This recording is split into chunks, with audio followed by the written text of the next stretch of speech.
And welcome to Sihasin Hour. Today we have a special edition of Sihasin Hour. It's Earth Day today. And for the month of April, we've been hosting discussions regarding climate change and how it affects and has been impacting our lives on the Navajo Nation, nationally and globally. And so today we're very honored to welcome our guest. We have Wahleah Johns, who is the director of the Office of Indian Energy Policy and Programs with the U.S. Department of Energy. And so we're happy to welcome Ms. Johns here to discuss the path to clean energy for the Navajo Nation. So we're going to get into some introductions here. And so before I introduce Ms. Johns any further, I just wanted to let you know, my name is Mahayo Manus. I'm the Public Relations Director with Yehal Nido, who does business as the Navajo and Hopi Families COVID-19 Relief Fund. Twitich Itni Nishle, Tsinsikatni Bashishchin, Omaha Edashache, Cherokee Edashanale, Chinli de Nasha. Akat ego the nehastkin nishle. And so I'm going to go ahead and turn it over to Miss Johns here and let her introduce herself. Thank you, Mahayo. So, did I say that right? Yeah. All right. Yeah. Thank you so much for having me on, and it's great to be here with you and with all of you listening. My name is Wahleah Johns, and I'm originally from northeastern Arizona, an area called Twinjone in Black Mesa area, and Shihan Nishle do Bashichin Izatani Dashache Adokiani Dashanella. And I'm just really honored to be here today to talk with you and share our work at the Office of Indian Energy at Department of Energy. Awesome. And, we do have a presentation that Ms. Johns is going to present to us. But before we get into that presentation, I just kind of wanted to ask a brief question and just to kind of give us a little bit of insight into your background. But maybe you could tell us a little bit about your background and also about how growing up on the Navajo Nation has influenced your perspective on how clean energy can benefit tribal nations, and specifically the Navajo Nation. Well, thank you for asking that question. I think my, how I came to this role is because of water. I spent a lot of years working with the Black Mesa Water Coalition and Twinajana Ane, and Black Mesa Trust. I mean, this was over 20 years ago, to protect the Navajo Aquifer. And that led to me learning about also the more history around the coal mining operations in Black Mesa and sort of the energy system that the coal and water resources and also native labor was contributing to powering the whole West. So you have states like Nevada, California and Arizona that were being powered by the coal and resources on Navajo and Hopi land, but also learning that, about, the impact that it had on our aquifer, the Navajo aquifer.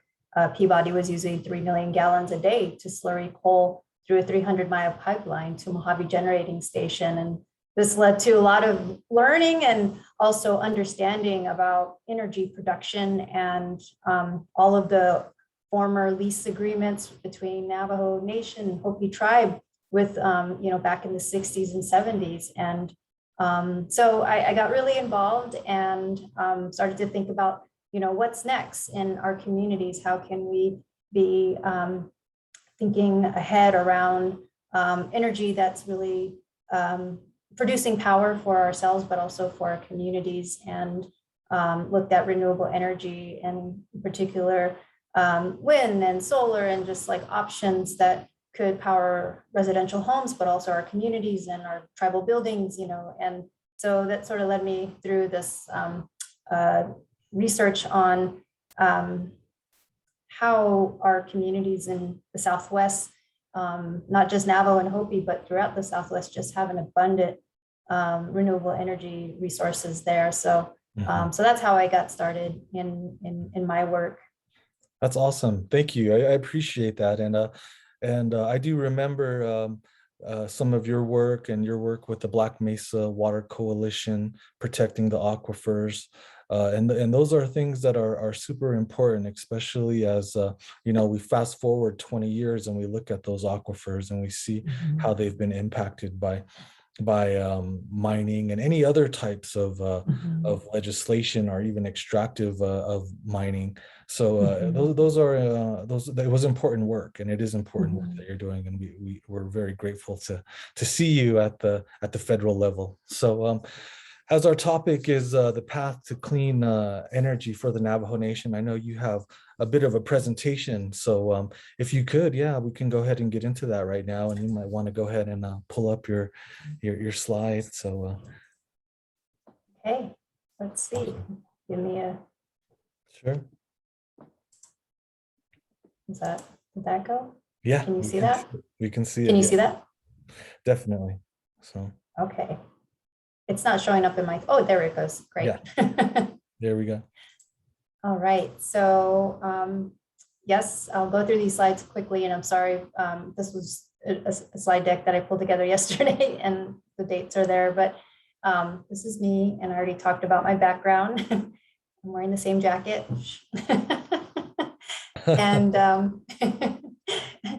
And so this is the Office of Indian Energy Policy and Programs. We've been together or around for about 10 years through the Energy Policy Act of 2005. We have a statute there, and under the statute, we're charged to provide, direct, foster, and coordinate and implement energy planning, education, management, conservation, and delivery of programs that, one, promote Indian tribal energy development, efficiency, and use; two, reduce or stabilize energy costs; three, enhance and strengthen Indian tribal energy and economic infrastructure; and four, bring electrical power and service to Indian land and the homes. So this is our statute, and in the past 10 years, we've been able to provide technical assistance, education in forms of workshops, and then also financial assistance to deploy mostly clean energy projects in tribal communities. So on the right here, you see some of the work and investment we've made into tribal projects, which is benefit communities. And let's see, go to the next slide. So we have a deployment program, again, that supports projects that tribes are pursuing. And they can range from energy efficiency projects to solar projects to wind projects at community commercial scale. And there are competitive awards that we, through grants that we provide every year. And so the nice thing is that Office of Indian Energy had a 2.5 increase for our budget this year. So we're going to be able to offer more funding and to support projects out there. So I'm really excited, and I just want to make sure that you all are aware about our financial assistance program to support projects. So the other piece of work that we do is provide technical assistance at no cost to tribes that are requesting it. And so by statute, we support federally recognized tribes, including Alaska Native villages and regional corporations, and tribal energy resource development organizations, with the assistance around financial analysis or technical analysis. If it's out of our scope, we will also recommend other assistance from labs. So we have labs all over the country that have been helping us support projects, and then also just other partners throughout the country that can be of assistance.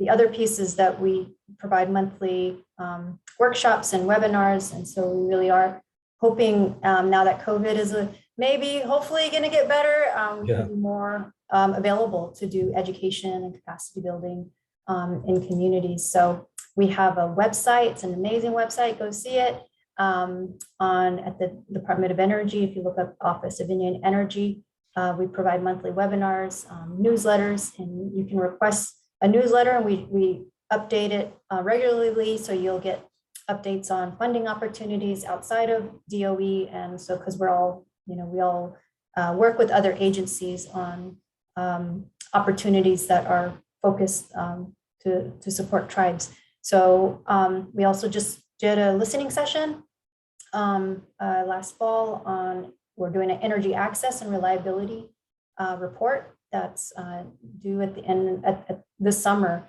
And so we'll host another listening session. We'll also be at the Reservation Economic Summit in May. So please look out for us. I think on our website, we have our booth number, but we also are going to be sponsoring sessions there. And so hopefully get to meet a lot of people who are, wanting to learn more about our office, and then create, workshops so that you can hear from successful leaders, tribal leaders that have done clean energy projects. So we want to make sure that we feature them. We've invested over 100 million in more than 190 tribal energy projects. And so we're pretty much been, throughout the country, and we still need to support more. And so we just are going to do more outreach and engagement, and hopefully, you and all of you who are listening are aware that these resources that not just out of Office of Indian Energy, but through the bipartisan infrastructure law, we have 62 billion that we're going to get out the door, and this in the next few years and starting soon, and want to make sure that you all are aware of these opportunities. So that's really exciting, because this is, really great investment in our electricity infrastructure, and to become more grid resilient, but also climate resilient. And so really excited about the bipartisan infrastructure law. Here are some, projects that we have supported in all over the country. And again, it's, mostly community scale projects. And this helps to reduce costs for tribes, and also their builds internal capacity. When you start to implement solar on a rooftop or in a carport design, you understand, sort of see the numbers and like how it is going to offsetting your energy costs. But also, tribes usually go bigger after this, or they want to do more projects. And so that's the benefit. We see tangible benefits once, communities are able to receive the investment from DOE dollars or federal dollars, that you see great projects like this. So our goal is to empower all tribes and, all Alaska Native nations, and to lead this energy transition. And so that's been my biggest thing, is that I know tribes are already leading, and want to continue to support tribes to lead that transition to 100%, because it's just also really embedded in who we are as Native people, to use, wind and solar and technology in our communities. And so our priorities are, continuing to build our office up, and continue our nation to nation trust building and connection, and then also address energy access and energy transition. Again, capacity building, and I've been just pushing for more funding for Indian country. So, and the other is 7th generation planning. I think that's really critical in that is needed throughout Indian country, is just this planning process that takes in consideration where we've come, where we're going, and that's an inclusive process that incorporates the elders, the youth, the tribal leaders, the entrepreneurs, the schools. And I think that type of model is really good, because it's people are reaching consensus on how to plan and move forward in the future. So the other one is lifting up successful projects. I think we've been trying to ramp up and be more have a presence in social media, but also we don't have any presence right now, but be more visible in making sure that people know who we are, what our resources are, what resources we have, and so that you all can be more engaged in the work at DOE, because it's a lot of exciting things happening here. Again, our priorities this year from our budget, our budget is 58 million, and we're excited to support more clean energy projects in communities We want to help support tribal colleges and universities. I think there are 37 to go 100% renewable energy. And then to address energy access. And this is a part of something that when I do go home, I do have a lot of relatives that don't have access to electricity today, and want to make sure that we are, helping to address this. And it's been a long-standing issue, and I feel like, with investment and and then also just in this place that we're at, when it comes to equity and making sure that tribes and Native communities are not left behind, and that they are actually in the forefront of of shaping the way their energy future looks like, but also supporting the and taking care of the climate at the same time. So I think that is the end of my presentation. Awesome. I really appreciate that. That's a great presentation. And just building off of some of the things that you were talking about, I'm just going to kind of go through some questions here. But, our discussion this month has been about climate change. And so just in general, how is clean energy and clean energy policies, how are they able to kind of fight against climate change? How do they affect climate change? And it's just in general.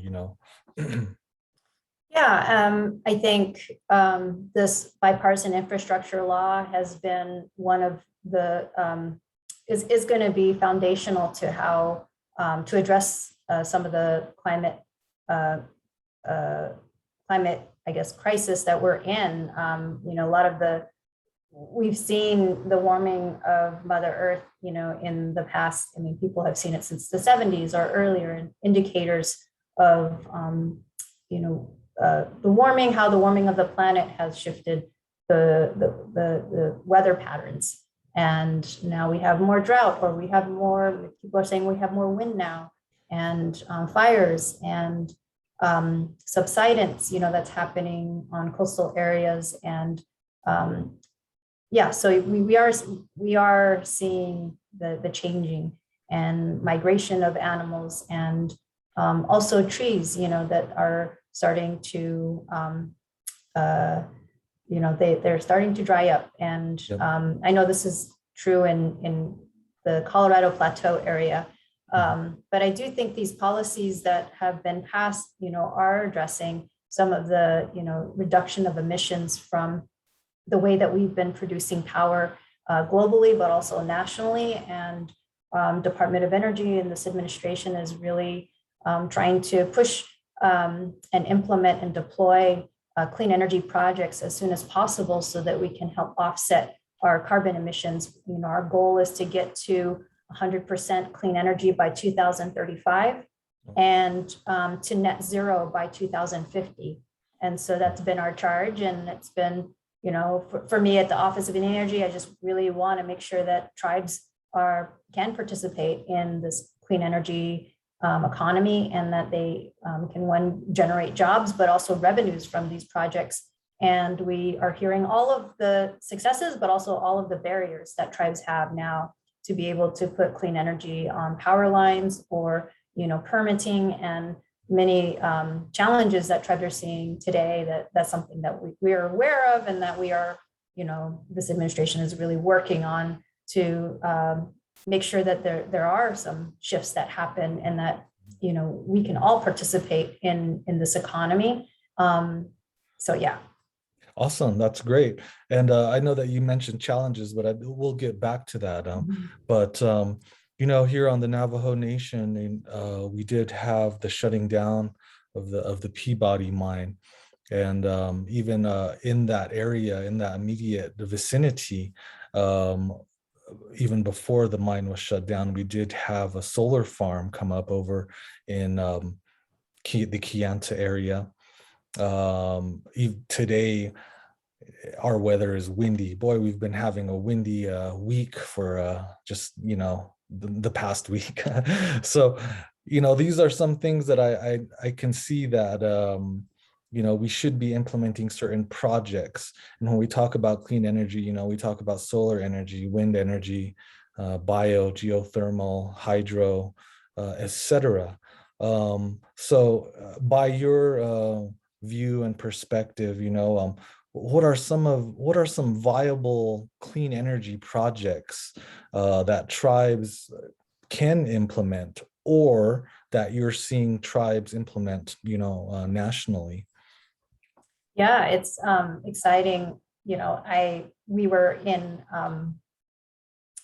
on Navajo, was this last week, and we met with the Hopi tribe, tribal chairman and council, and then also their ideas of doing renewable energy for their communities, but also utility scale projects, which is awesome. And I feel like those are the planning process that even gets tribes to that place of wanting to pursue clean energy production is really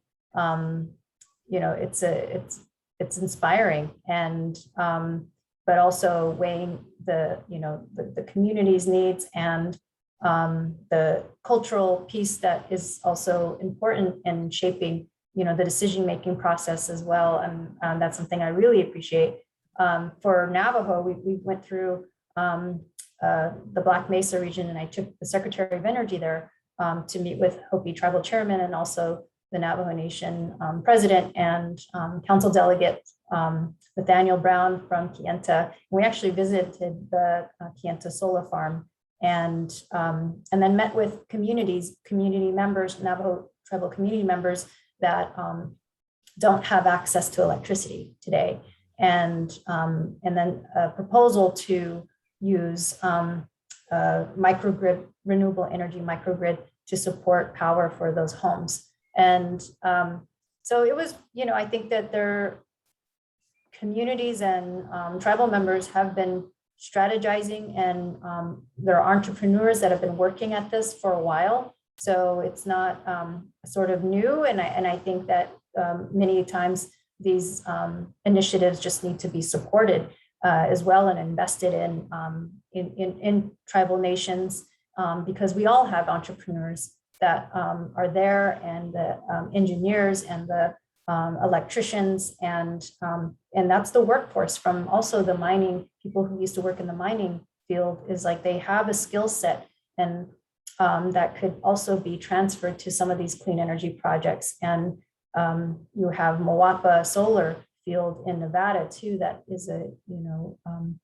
is an impressive project, and I think they want to scale. I know the Navajo Tribal Utility Authority wants to go bigger in producing solar power and get it on the big, transmission lines there. And with the bipartisan infrastructure law, we just finished our tribal consultation session as well a couple of weeks ago. So hearing from tribes throughout the country on, what would be helpful for them. And many times tribes want support in technical assistance. They don't have the technical or they don't have the staff bandwidth. Sometimes they don't have an energy manager to help, apply for grants or pursue some of these opportunities. And so really wanting to understand, like, how can we be helpful on the federal side? And just my work in the past, I understand the challenges, of trying to get investment for certain projects. And I think that, in this place that we're at with the bipartisan infrastructure law, there's a huge opportunity. And I just can't emphasize that more, is that really want to make sure that all of you are aware of these opportunities, because there's one provision in there that's focused on rural and remote communities. It's $1 billion to help strengthen your energy, production locally. And it's really exciting. So there's provisions like that. And there's provisions around turning coal mine lands into solar fields. So because using the existing infrastructure there. Yeah. And there's funding for this. And I could go on and on, but I think it's, for what we've heard from tribes, they are really interested in renewable energy development, which is great. So. Great, that's awesome. And you know, I'm sure you probably have relatives or even you yourself um, who have had a lack or of connection to electricity and to running Mhm. water. That's not something that's unfamiliar with a lot of our Navajo and Hopi Mhm. people.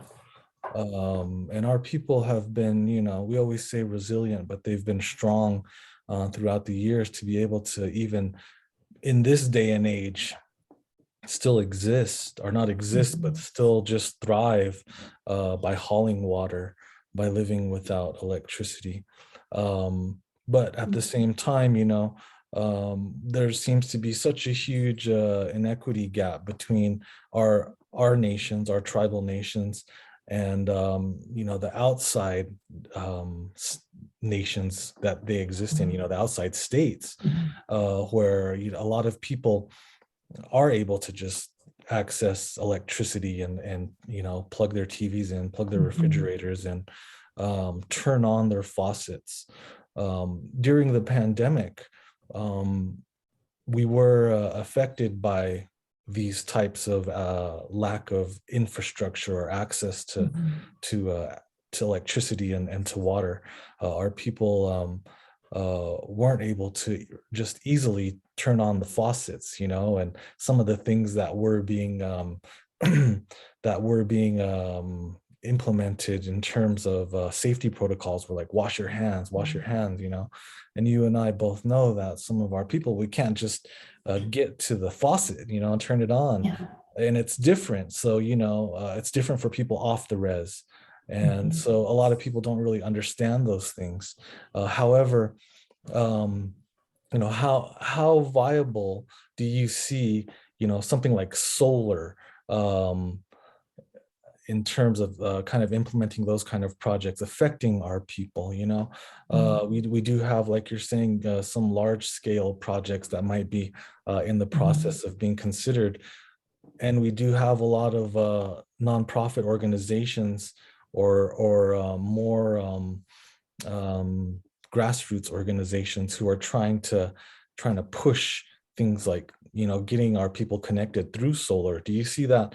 Do you see that as being something that is kind of affecting our Navajo Nation and even other nations maybe who might not be connected? Yeah, so going back to this study that it's a congressional report that our office is charged to do, is focused on addressing the tribal members that don't have access to electricity in Indian country. And so we held a listening session last fall, and we're going to do another one this summer.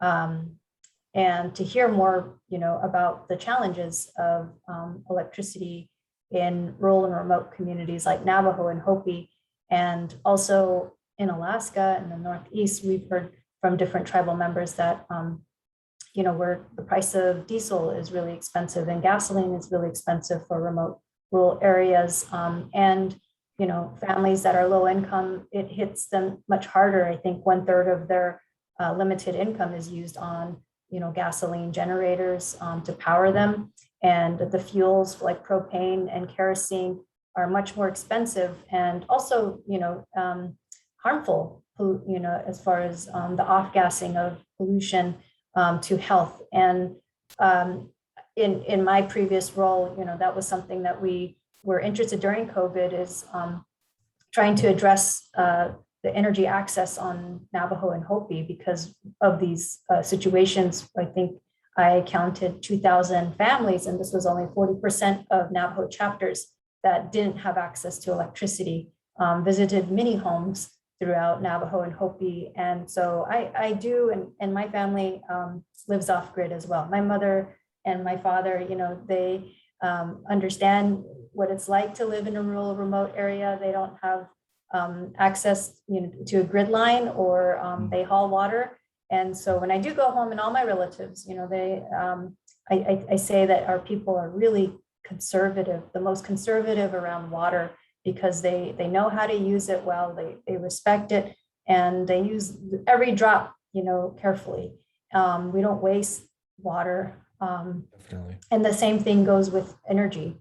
I think that, the way that we, uh, if we are connected to the grid, I think most of the country, what I read somewhere that the average American thinks about electricity is only 8 minutes throughout a year, and so that's interesting that there's a lot of people that don't really think about power and energy. And with folks that don't have access, this is a hardship every day because I have seen the improvement in quality of life improve when, you do have like something like a renewable energy microgrid system, standalone system that is powering a house with the sun or wind. You are able to manage your energy load in a, I guess, be really, think a lot about what you're going to plug in. And once you do have that access to electricity, I see families, get a refrigerator first, and then they get Wi-Fi, or maybe they get Wi-Fi first, but or direct TV, and then they're connected, and kids can, actually work from home if they want to in remote communities. If you do have access, so it improves the productivity of your life, when you do have access to electricity. And so that's a priority for our office, and we will have a budget carved out to address residential home energy access. Awesome. Thanks. You talked a little bit about the Department of Energy and also your department having a goal to empower, all of our tribes and to help our tribes kind of lead a transition to clean energy to 100%. And that's something that I can see, just as you said, is embedded in our traditions and how we look at the use of wind and solar. So in that, you also did discuss that in some of the outreach recently, tribes have been asking for things like technical assistance. Maybe you can talk just a little bit about what are some current obstacles and challenges that you can see that tribes face in implementing clean energy projects. Yeah, I think there's sometimes there's staff shortages, in each tribal nation. Some of them don't have energy like managers or somebody to lead on the energy front for each tribal nation. So, and then also the resources to like outsource, to get help and support for writing like grants or doing, there's a needed set of requirements for project planning that is needed for any plan. If you wanted to do a business proposal, you need to look at have a financial analysis and the technical analysis of what you're proposing. And so this is like something that we have in our application for a funding opportunity announcement. And I think that's the resources to prepare for writing for a grant, and then organizing everything that you need to organize. Sometimes that is a big challenge for a lot of tribes. And so we have been thinking creatively about how can we best support, as federal agencies, these type of challenges that tribes go through, but also communities that just don't have the bandwidth. And so there have been strategies on building partnerships with foundations that have supported tribes in the past, with staffing energy managers, or creating a fund for grant writers, to help assist tribes, or partnering with local community colleges, or tribal colleges, or regional universities and colleges to help support tribal projects in grant writing assistance. I don't know, there's a lot of ways, and I think that's been one area that I've been trying to understand better. And then the other is, everyone has talked about, is most federal opportunity grants, they require a cost share. So many times it's 50%. So if you had, $2 million project, the tribe has to put in $1 million, and then we match that. So that's been sort of the structure in the past, and we are working on trying to make sure that we adjust that cost share and reduce that number or that percentage. So it's not 50%, that it can go, lower. And so that, we can give opportunity for tribes that haven't, had all of the resources, to be able to participate. So we hope we widen that, or widen that, I guess, that the opportunity for tribes so that they can participate.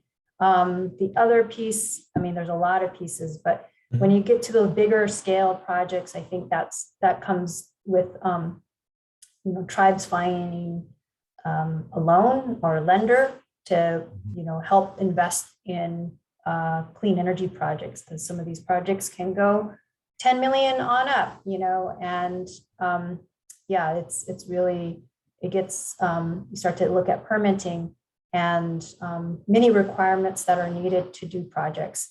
And but the other area that I think for our agency and many are implementing is that, wanting to work together interagency. So we have the White House Council on Native American Affairs that we participate in, and we work with USDA, Department of Interior, EPA to talk about some of these challenges, whether it's permitting, how do we, support tribes to, or buy Native American, and all of these different policies to really help support tribes with technical assistance and to be able to participate, and be as producers of power, but also, owners of some of these power production. And I think that's been a biggest, I think, difference with, what I've seen at the Kayenta solar field is like that's owned by Navajo Tribal Utility Authority, owned and operated. And that's pretty significant, when you have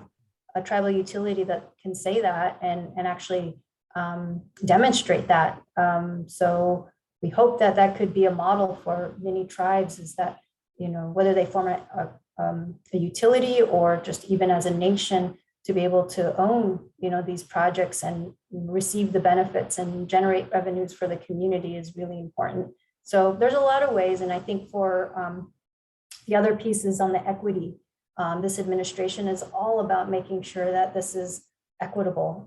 All of the clean energy investments, we are charged 40% of the clean energy investments need to benefit disadvantaged communities. And this is called the Justice 40 initiative. And it's really, nice to hear that, this administration is, shifting the way that we look at investment and also just give opportunity to communities that have been left behind. And of course, tribes and Native communities, I feel like, are often left behind. And so our strategy is to make sure that we address some of these barriers and challenges in our capacity and be able to work in partnership to support tribes in their energy vision. So it's not necessarily us telling them what to do. It's really, helping to support, the planning and the process of what tribes, want to pursue. And because that's their sovereignty, that's their self-determination, and we respect that. So awesome. I think that that's so important too, just the consultation between your department and other federal departments and the tribes to see how it is that they want to pursue certain policies and implementing projects. So that was very insightful. I appreciate that. I do see that we do have one question, and this probably might not pertain directly to you, but I'm just going to go ahead and pose it, and I'll give a little bit of context too. But somebody who's viewing said, what about chemtrails from jets? How does that affect the air? And they think they're disgusting. So I guess in terms of maybe how we might be able to relate that would be, how are tribes able to regulate maybe airspace? Is that within the scope of something that tribes can do, even if not for regulating chemtrails, but how people are using our airspace for things like broadband, even, improving, I guess, yeah, broadband and Wi-Fi to other areas. You know, when you come on the Navajo, when you're on the Navajo Nation, we have a lot of dead zones. So are tribes able to, you know, and have tribes that you've heard of been able to kind of implement policy to control airspace? I'm not familiar with that. I know there is information regarding like aviation policy. I don't know. I heard something, but I can look into that. That's fine. I think that I'm not familiar too much with chemtrails, but I do think that something that's particularly relevant to tribes and Native people is that through the White House Council on Native American Affairs, they've, you know, had, which Secretary Holland, Deb Holland has been leading this effort to address some of the core issues around protection, need for sacred sites, protection of sacred sites. So we just had a listening session about a month ago that I helped moderate. It was really hard. Just want to say that.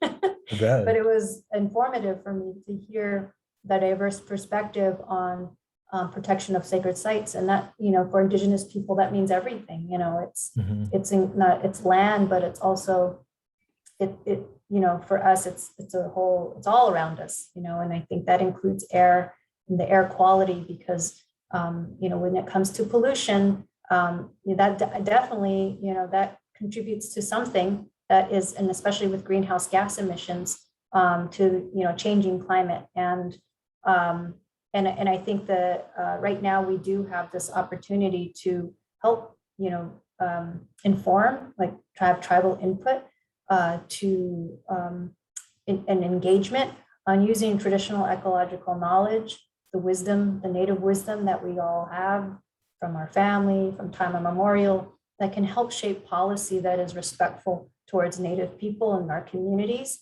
You know, we have a history of how maybe energy development has gone, and lessons learned.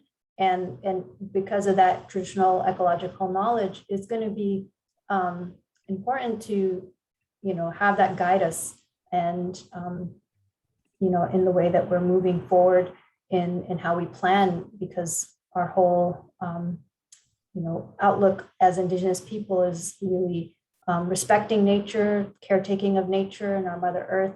And so that's something I still carry with me, and that helps inform everything that I do on the daily, but also wanting to, you know, support, yeah, like how is that wisdom going to be used to shape policy? And right now there's an opening and an opportunity in this administration to hear from traditional practitioners and cultural practitioners and, you know, spiritual leaders, and also to help inform, you know, how we're doing here. If there's a concern, let me know, and let us know. So there's that. And then there also there's the recognition of treaty and reserved rights. So that's a big one. And so I can't remember how many treaties are in this country. I should know that number. But it's really neat to hear the history of every nation's treaty that does have treaty, but also reserved rights, and what that looks like, because that goes back into history. So this is the learning that we all have to do. You know, I know this is focused on Navajo and Hopi, but you know, there's a diversity out there of tribes and you know, Indigenous peoples that even outside, you know, the U.S. and Canada, that, you know, is a core connection to who we are as Indigenous peoples. And yeah, I think it's really an important moment where we're at, because we're seeing these impacts on climate in our communities. But, you know, with this administration, it's been nice to finally see some of this like language come out, even to address, you know, some of these core issues, and making sure that we all participate. So I just want you all to know that I'm a resource too in this administration, and that I'm here to help support some of the issues that might come up. And if I don't know the answer, I will find out.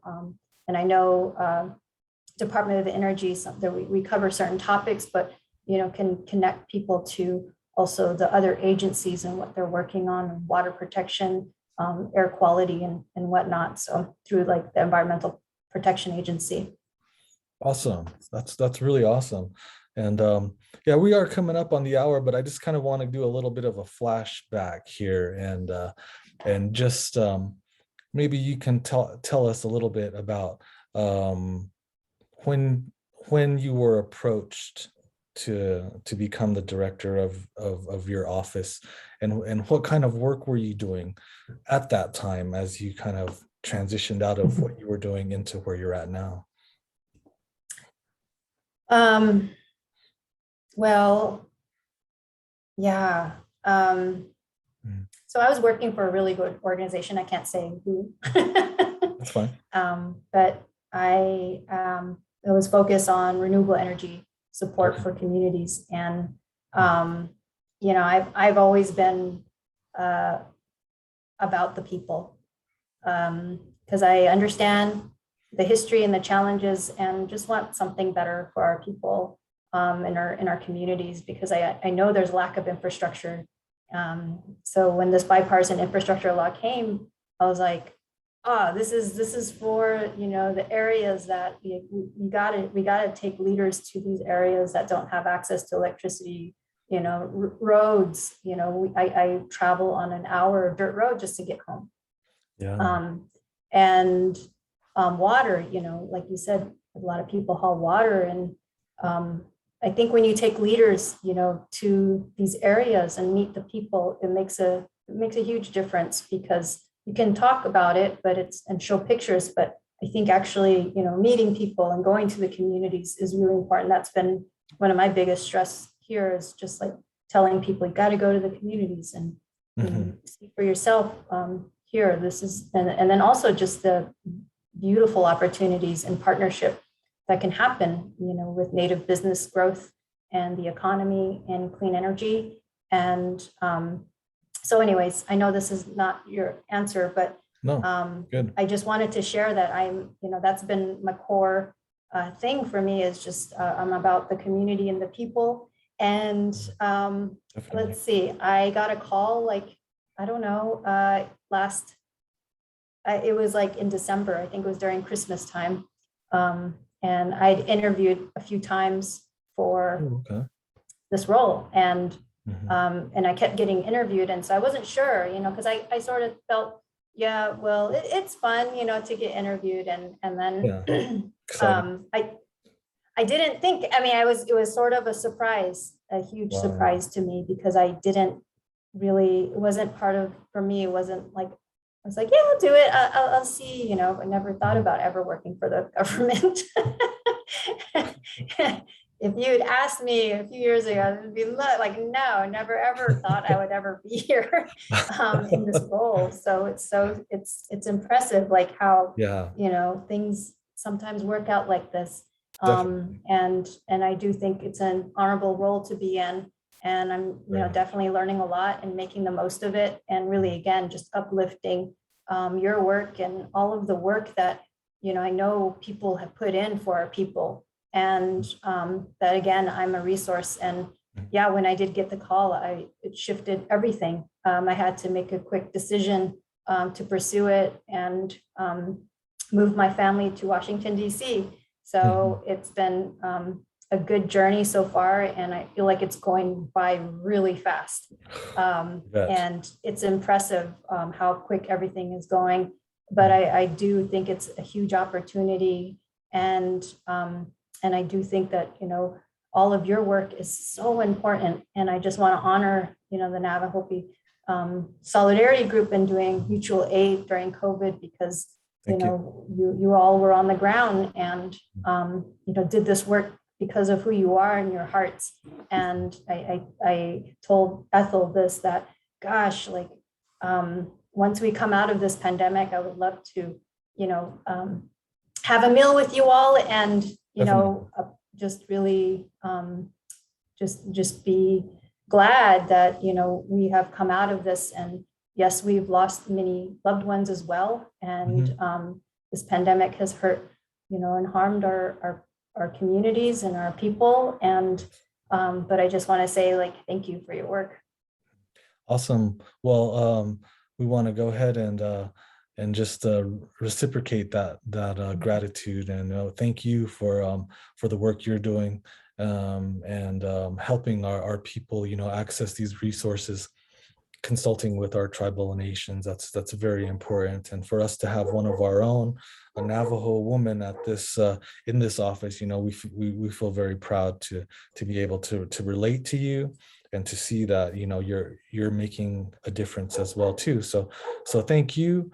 And we're at the top of the hour. I just kind of want to also reiterate really quickly that we, in a lot of ways, we are viewing the pandemic as subsiding. We're getting a lot of the mask mandates being revoked, but let's always remember to just protect ourselves, protect our communities and our loved ones. Wear a mask if you can. There's no issues with it. Some people might talk against it, but if you feel safe and comfortable being in a crowded area by having the mask on, by all means, we encourage people to do that. We'd also encourage people to get your vaccination if you haven't, get your boosters, be just up to date on those things. Let's protect our elders and our communities.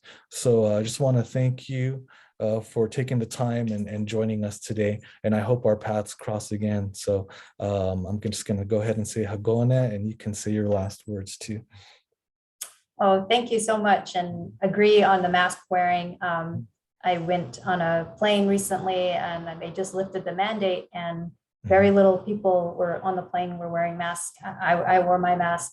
I think it's important. I know there's a variant out there, and so we just want to, again, think about our communities and our home.